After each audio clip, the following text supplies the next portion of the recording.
bienvenue, bienvenidos, youngseo, however you want to say it. Hello and welcome again to my channel. Okay, so I'm going to tell you about my hijab story. Now we need to backtrack a little bit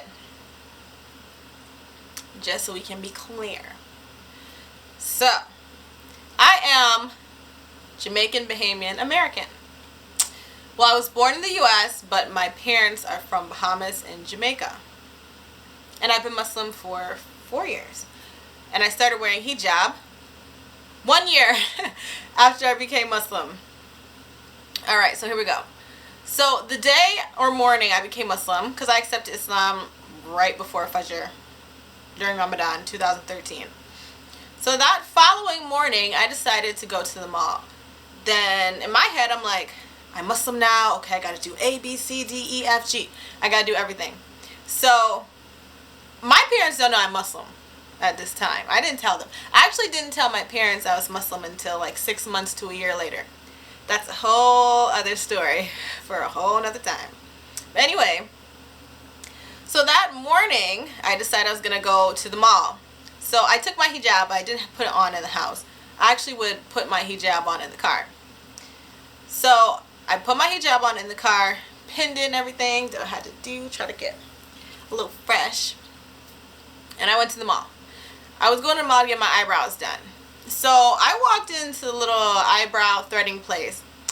And this lady's freaking jaw dropped to the floor. I had to pick it up. Okay. So I've seen this lady before. She's done my eyebrows before. She does like everyone's eyebrows. And she was going on talking about, you're Muslim? I would never be Muslim. Why would you ever want to be Muslim? Islam, this, that, and the other, and the third. And the thing is, she claims she's Muslim. This is besides the point, but I got to give the backstory. So, I feel she had that reaction towards me because she seen me before, knew I was not Muslim, and now I've accepted Islam. Versus the other Muslims who go to her store, you know, they've always been Muslim. So she's like, talks about she's Muslim. So I feel she only had that reaction towards me because she knew I was not Muslim before. So she started going on about why she would never be Muslim and why she came here in the first place and everything like that. So now I'm defending Islam, talking about, you know, whatever goes on where she's from, that may be a cultural thing. That's just a cultural thing. That's not right, and that is not Islam.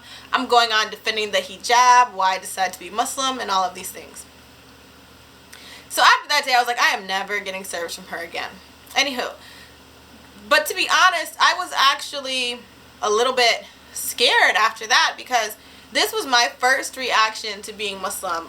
And I hadn't even been Muslim for a whole day. It hadn't even been half a day. So I took Shahada right before Fajr. And then this was like 6 or 7 hours later, I decided to go to the mall. And that's the first reaction that I got. So it freaked me out just a little bit. Well, a lot of it. And so I told myself, okay, just do it little by little. Do everything little by little. So I decided not to wear hijab initially. And I decided to just focus on salah and memorizing surahs and doing my 5 daily prayers and being strong in that. And then I would continue to grow and add on and different things like that. So anyway, 4 months later, I decided to move to Miami. I know, like Miami of all places after you decide to become Muslim, especially as a woman. So yeah, I decided to move to Miami because I have family there, and I always wanted to live in Florida anyways. But yeah, so I moved to Miami and I got into school. I got back into school and I got my job maybe like 3 months after I moved there. So initially I didn't wear the hijab to work. You know, when I moved to Florida, I slowly started warming myself up to hijab. So I'd wear my hijab, I would put it on to go to the supermarket, or I'd put it on to go get some food, and I would slowly put it on when I would go more and more places. And so, you know, I was wearing hijab everywhere except for work at this point.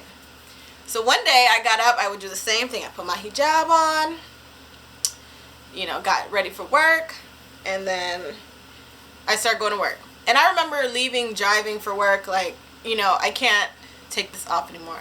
I can't bring myself to take it off anymore, because every time I would take it off before I got into work, it was just like breaking me, like breaking my heart to take it off. So I told myself I can't take it off anymore. I'm not going to. And so I got to work and I got out the car and my legs were shaking. I felt like I was gonna collapse pretty much. And I feel like my palms were sweaty outside from it being hot.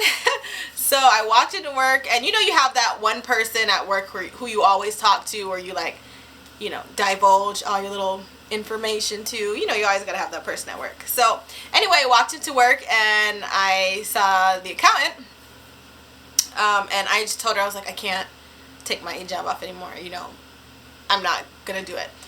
And she was like, all right, good luck. And I went to my manager's office when he got there, and I was like, we need to talk. And he looked at me like, okay. And had kind of already gave him a heads up, because he wasn't there initially when I got there. So, you know, he closed the door, and he was like, what did he say? Well, he was like, well, I think first he was defensive, because I think she told him, like, well, you can't say anything about it. And then, so he was like, well, first of all, I can say something about it, you know, if it's a liability. And I didn't care. I did not care. Like, if I had to quit my job or get fired, I was like, well, I'm not taking it off. I need to get fired, whatever. That's what's going to happen. That's what's going to occur. I'll find another job.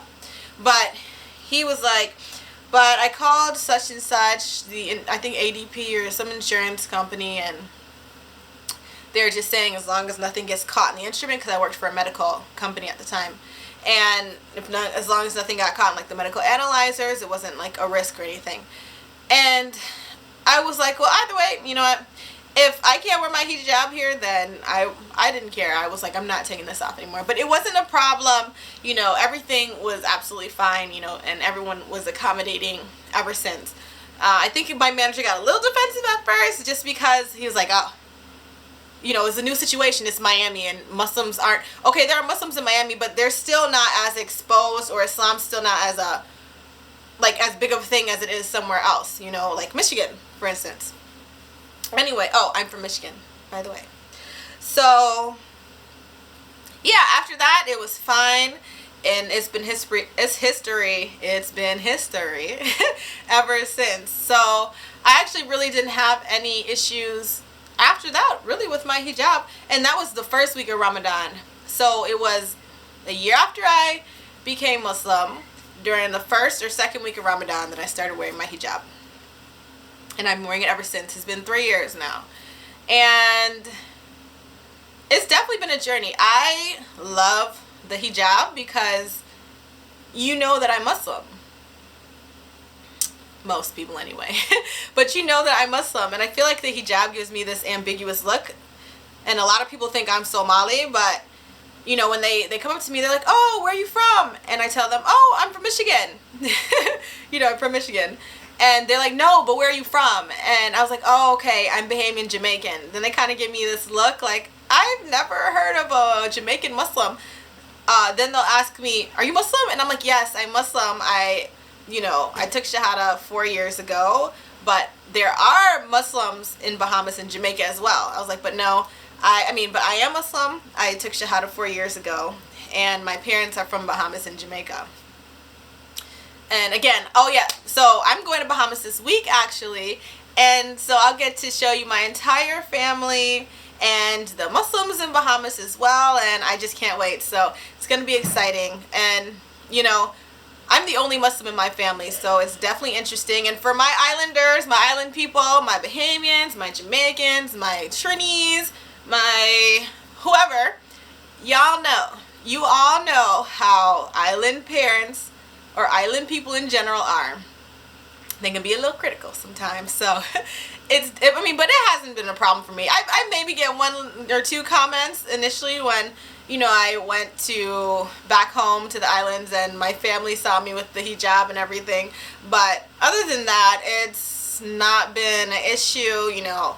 And everything has been a journey since. So I really hope you enjoyed my channel and my I really hope you enjoyed this video. And let me know what you think. If you have any comments or questions, please leave them down below. Please subscribe. I, again, will be hopefully uploading, especially when I'm in Bahamas, because I'm going to be there for about a month and a half. So that's going to be exciting. And I'm going to come back right before Ramadan starts, inshallah. So thank you for listening. Thank you for watching. See you all later. Assalamu alaikum.